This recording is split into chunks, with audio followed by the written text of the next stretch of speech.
Assalamualaikum warahmatullahi wabarakatuh. Perkenalkan, nama saya Dimas Fadila Pasyah dengan NIM B1A124018, Fakultas Hukum Prodi Ilmu Hukum Angkatan 2024. Di sini saya akan membahas tentang kasus korupsi gula yang dilakukan oleh Tom Lembong.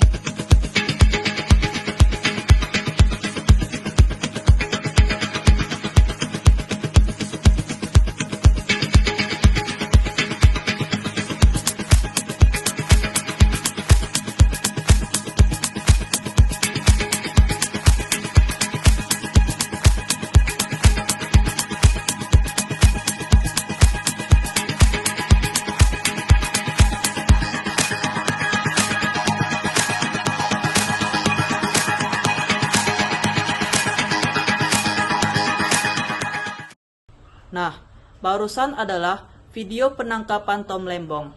Dari video sebelumnya, saya akan menjelaskan sedikit tentang terkuaknya kasus korupsi anggaran gula yang dilakukan oleh Tom Lembong pada tahun 2015 sampai 2016.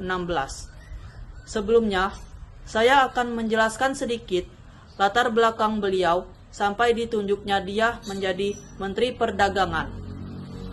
Thomas Trikasih Lembong A.B atau biasa dikenal dengan Tom Lembong lahir pada tanggal 4 Maret 1971.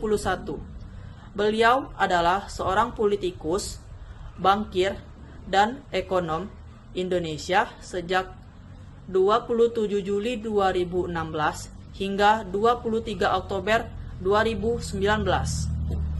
Ia menjabat sebagai Kepala Bidang Koordinasi Penanaman Modal atau BKPM.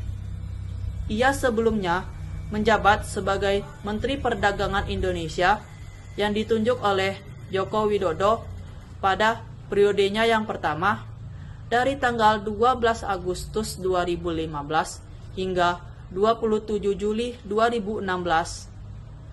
Pada tahun 2021, Tom Lembong ditunjuk oleh Anies Baswedan, yaitu ketika menjabat sebagai Gubernur DKI dan menjadi Ketua Dewan PT Jaya Ancol.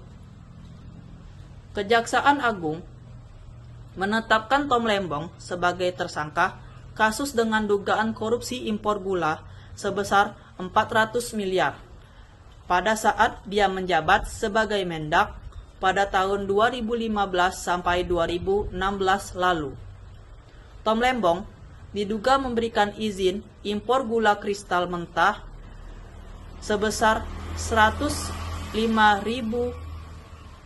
ton kepada PT AP, yang kemudian gula kristal mentah tersebut diolah menjadi gula kristal putih. Padahal, pada saat itu Indonesia tidak membutuhkan impor gula. Sesuai dengan Peraturan Menteri Perdagangan dan Perindustrian Nomor 57 tahun 2004 yang berbunyi, pihak yang mengizinkan mengimpor gula kristal putih hanyalah perusahaan BUMN.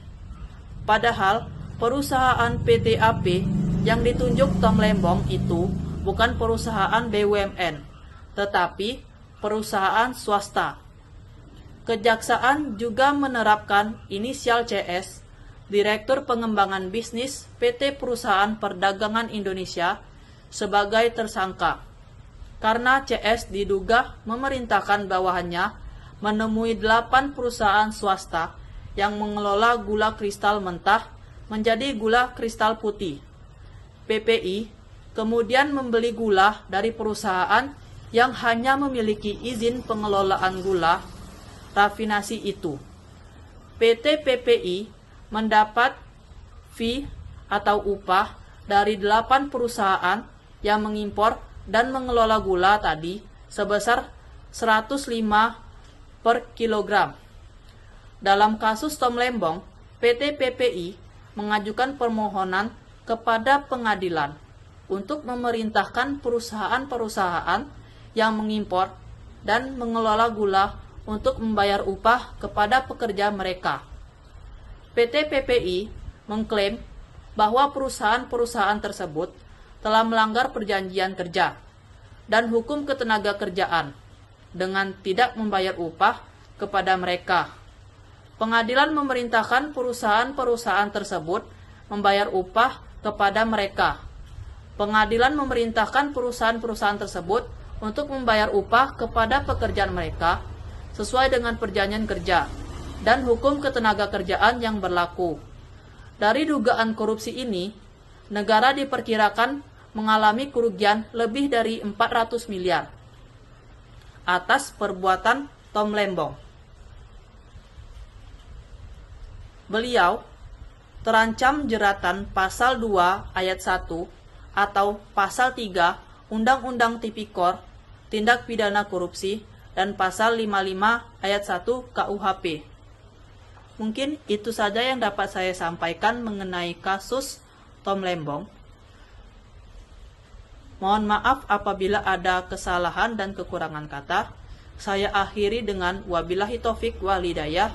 Wassalamualaikum warahmatullahi wabarakatuh.